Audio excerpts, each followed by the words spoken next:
Is it necessary for kids to have milk for optimal growth? When do you transition from formula to cow's milk? When and how do we make the switch? When your child turns 1, food becomes a primary source of nutrition, and milk is just there to supplement and help your child meet all their nutritional needs. What about children who are just lactose intolerant? What are other things that parents can focus on and offer to make sure that they are fulfilling their protein and fat requirements? What are we giving them that milk in? Whether it's bottles or cups. What do you recommend? At what age should we be getting rid of the bottles? Do babies need the toddler stage 3 kind of formula, and is that better than cow's milk? Your child does not need.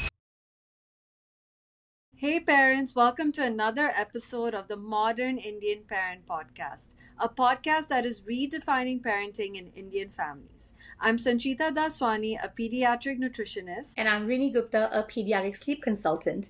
And we bring new episodes every single week to help parents own their modern parenting choices on YouTube, Spotify, and Apple Podcasts. So do subscribe and follow us on your platform of choice.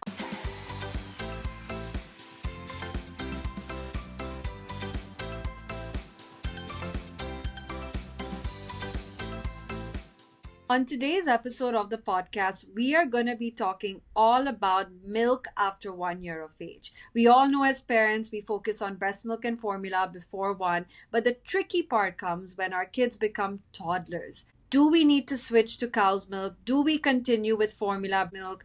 What cups do we use? When do we get rid of the bottle? How much milk do they actually need? These are all questions that parents are looking for answers every single day. And on today's podcast, we are going to break it down for you so you can make better choices for your toddler when it comes to milk. So stay tuned for this episode because we have a wealth of knowledge to share with you, and do watch till the end. And if you like this episode, drop a comment in the comment section to tell us what you felt about it. So let's dive right in, and we're going to talk firstly about the biggest question is, when do you transition from formula to cow's milk? So Sanchita, as a pediatric nutritionist, can you please tell us when and how do we make the switch? So we move off of formula around 1 year of age and we move on to cow's milk. So that is the best age, because when your child turns 1, food becomes a primary source of nutrition.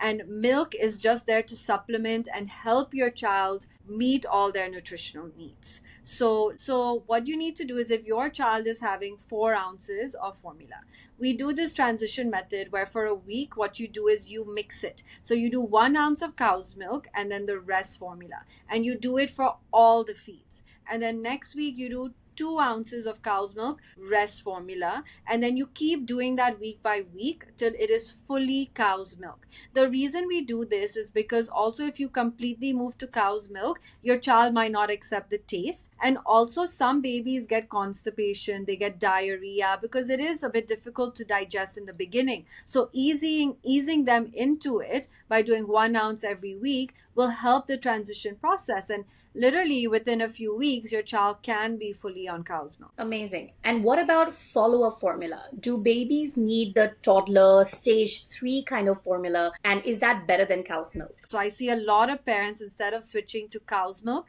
they will switch to toddler formula. So I want to first clarify why that's not the best idea. So the reason that toddler formula is not recommended post 1 and cow's milk is a better option is because, number 1, toddler formula is actually not regulated. Infant formula is regulated, toddler is not. So then what happens? These companies add in extra sugars. So these extra sugars are going to make your kids love it. Number 2, it is going to make them, a lot of them end up consuming a lot of this formula, which ends up leading to picky eating, not wanting to eat any food after that. And the third thing is that it's also very expensive. We know how much we spent on formula in the first year, and we don't really want to continue that when we know that there are better options. And if you compare cow's milk and formula nutritionally, they actually are quite similar, but obviously formula has more added sugars and it is processed end of the day.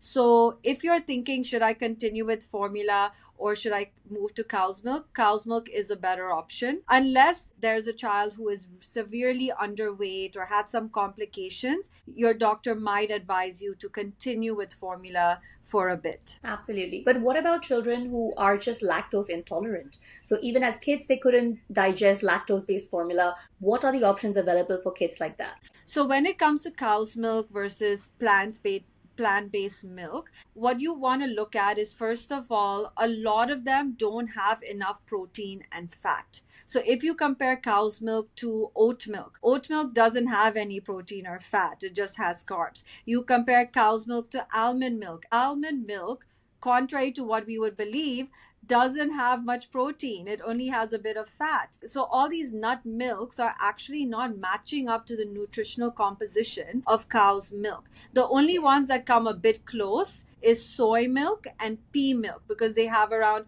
4 grams of protein, 4 grams of fat. Some of them have a bit more. So if you have a child who's lactose intolerant, you can consider soy or pea milk.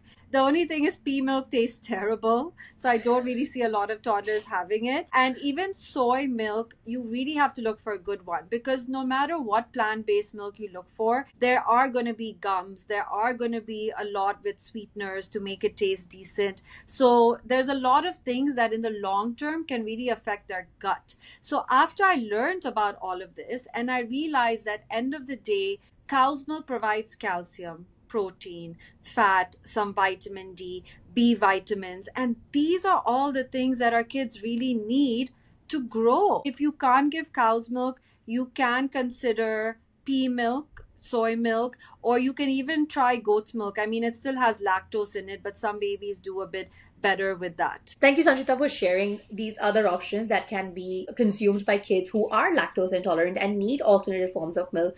But I still don't think they are getting all the protein and fat that these kids get who are drinking cow's milk are getting, right? So what are other things that parents can focus on and offer to make sure that they are fulfilling their protein and fat requirement? Sure. So the first thing is, why are we giving milk? We are giving milk mainly to help kids meet their calcium needs, because they need 700 mg of calcium a day from ages 1 to 4. So the reason that we give milk is not necessarily for protein and B vitamins. Those are add-ons, because guess what, guys? Kids only need 13 grams of protein, which is very easy for your child to meat, especially if they're having, like, a slice of bread can have 6 grams, an egg can have 6 grams, a bowl of dal can have 6 to 8 grams, even yogurt can have some as well. So the main thing is you want to focus on calcium as a reason of giving milk. So if your child is not having milk, or if they're lactose intolerant, you need to look at other foods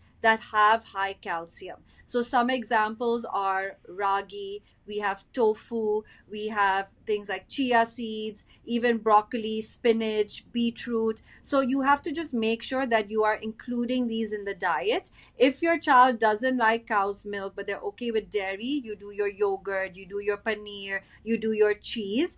But yes, a glass of milk, which is like 240 ml, covers 300 mg of calcium. So that's why I know a lot of people say, forget milk, I'm not interested. But it just helps you meet half their needs. And we know with toddlers, they do become picky. They go through those phases. So a bit of that milk actually really helps to just make our lives easier, to make sure they're getting enough calcium. Amazing. I am constantly facing families where they are obsessed with giving their child milk. And I think it comes from the notion that when we were growing up, our parents really stressed upon that you have to start your day with this one big glass of milk, because that's going to make your bones stronger. That's what's going to make you grow. The reality is that not every child accepts milk, especially once you're done breastfeeding or formula feeding and you want to transition into cow's milk. They're like, no, I'm not having it. So tell me something, as a pediatric nutritionist, is it necessary for kids to have milk for optimal growth? So no, your child does not need cow's milk. But then if you choose to not give them milk, you have to work very hard to make sure they're getting enough calcium from foods. So if you are okay to do that and your child is having some dairy or high calcium foods, they do not need milk for optimal growth. But as I mentioned, it just makes it easier for them to meet their needs. So it just helps us as parents. And as you were saying, so many parents are obsessed with milk.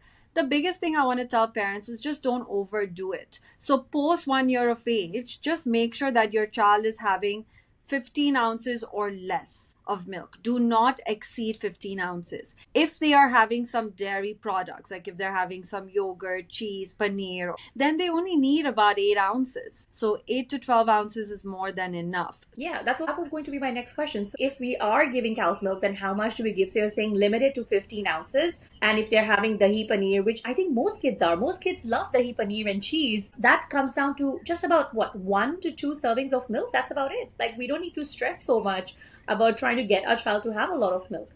Okay, I think that would take out the pressure off for a lot of parents in terms of how much milk they think their kid needs versus what they actually need. So, Sanj, the next thing I want to ask you is about milk mixes. There are so many out there now, and I don't want to name the brands, but there are many different brands who are offering these milk mixes, and they're all targeted at toddlers to make milk more palatable to them. So I want to ask you, do parents need to add milk mixes to firstly make the milk more palatable to the child and to boost its nutritional content? The simple answer is no. You do not need to add anything to the milk. You don't need to add these milk mixes. Why? Because the majority of these milk mixes, again, it's processed. There's added sugar. So how do you make something taste better? You will be adding sugar to it. So, and a lot of parents end up doing that because they're like, my child is not having milk, so I have no choice. So what I recommend first is take some time to give them just cow's milk. Just take some time. We as parents, we panic, we rush, they didn't accept it.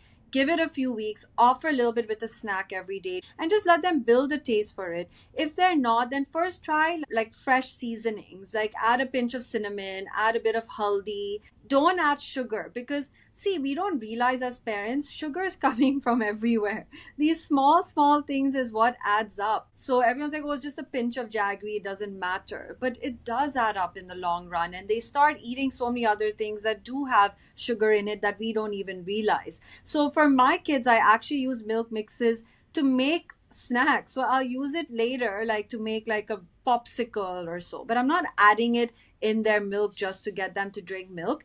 If you've tried everything and your child just doesn't want milk, you've tried other milks, you've tried different flavorings as well, and they don't enjoy it, you can speak to your pediatrician and consider a calcium supplement if they're not able to get enough. I think it takes time. In addition to milk mixes, I sometimes think, why can't we just make milkshakes with fruits? Just use natural fruits. I did that with my kid. She didn't like the taste of cow's milk right away when we switched away from formula. So I was like, hey, you know what? I'm going to make you a banana shake because you, my little monkey, love bananas. And she loved it. And you know what we did? Over time, at first I used to put like a huge banana, a little bit of milk, and she ate that. Over time, I started reducing the amount of banana I put in that milk. And then she got used to the fact that, okay, I can just have plain milk. And now she can have plain milk, but sometimes she just still asks me for like a strawberry milkshake or a banana milkshake. I'm like, sure, I can do that. I don't need to add honey to it. I don't need to add jaggery to it.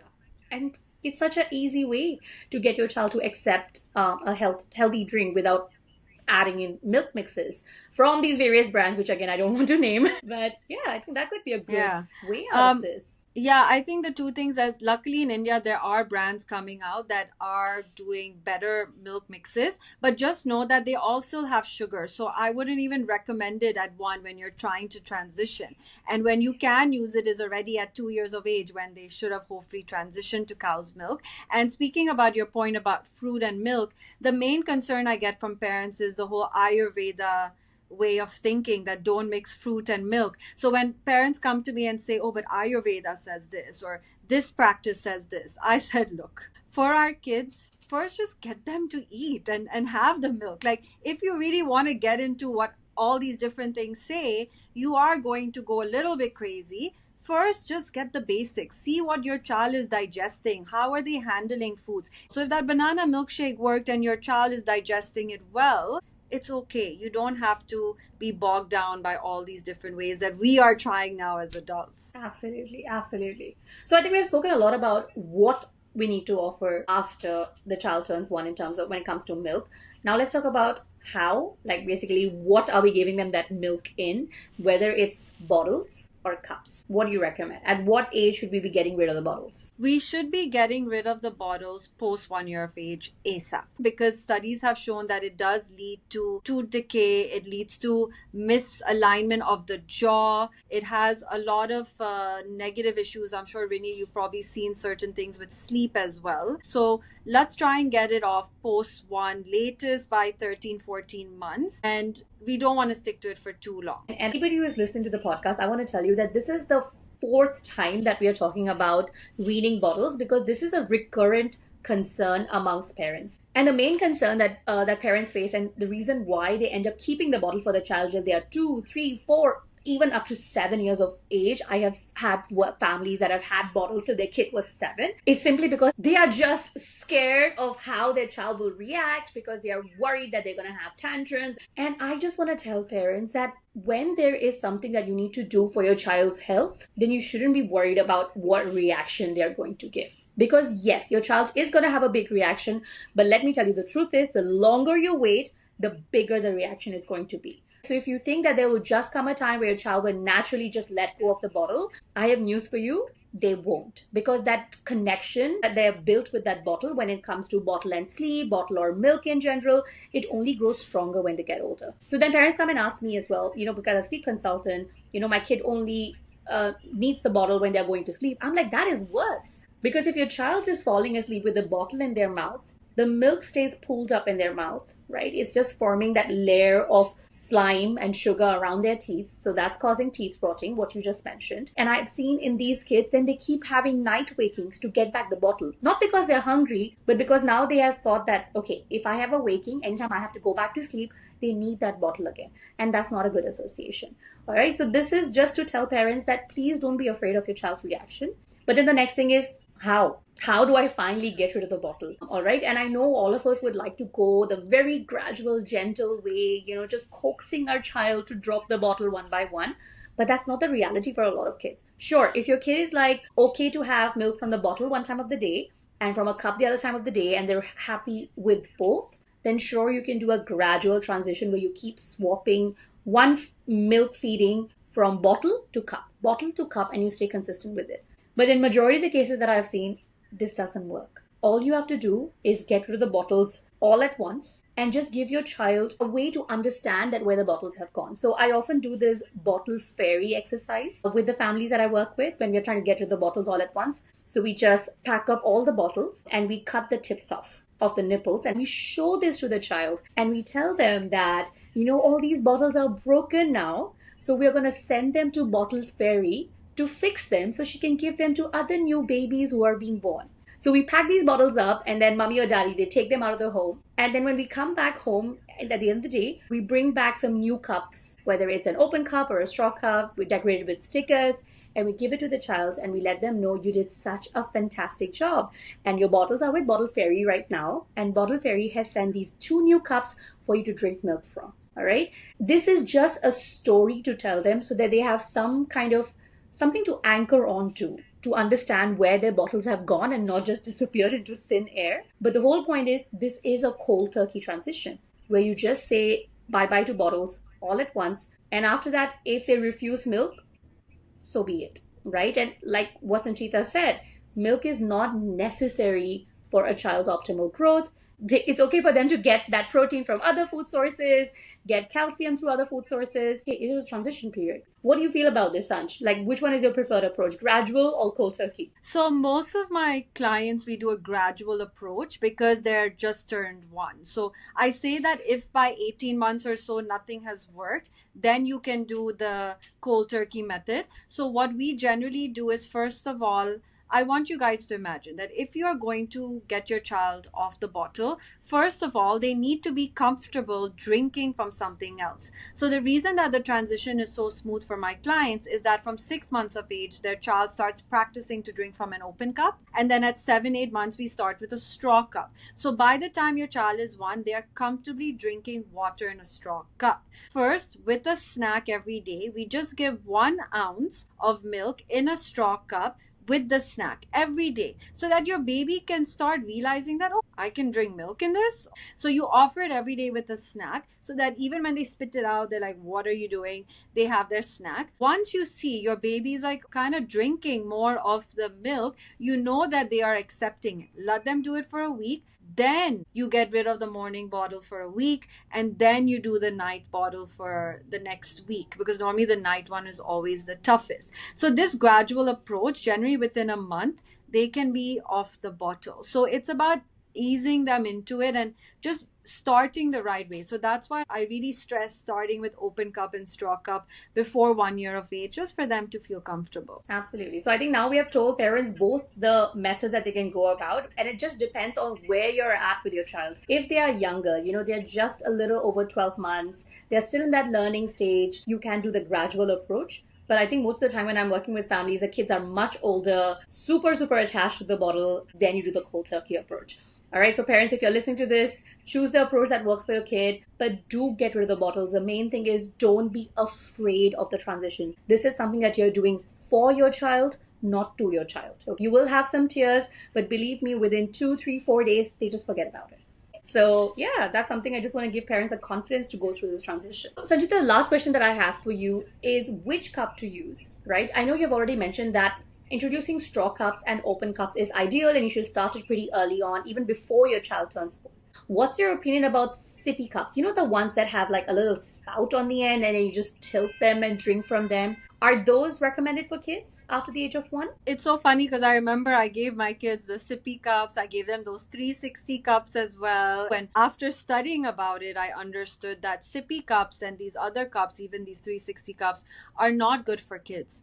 They are actually made for parents to reduce spillage and just to make our lives easier, but it doesn't help your child at all because a sippy cup is like a bottle. The way they drink it and they lift it up, the way they have to close their mouth on it doesn't help with their teeth, jaw alignment. It is shown to delay speech as well. Like for example, when you drink from an open cup, your baby will learn the M sound. When they drink from a straw cup, they will learn the O sound. So those are much better options. The 360 cup also is not safe because you have to tilt your head back. So actually for safety purposes, for the health of your child, for their oral motor skills as well, sippy cups and 360 cups are actually not necessary or recommended. And if you're traveling, just get one of those straw cups that has a lid. They have mini ones as well before 1 year of age. So I would not recommend those at all. Sounds amazing. Okay, so I think we have pretty much answered all the main questions that parents have about milk after 1. And parents, if you found this episode useful, do share it with your friends who are other mommy friends and are struggling with the same transition. And do like and subscribe for more episodes like this to make your parenting journey a lot easier. See you in the next episode.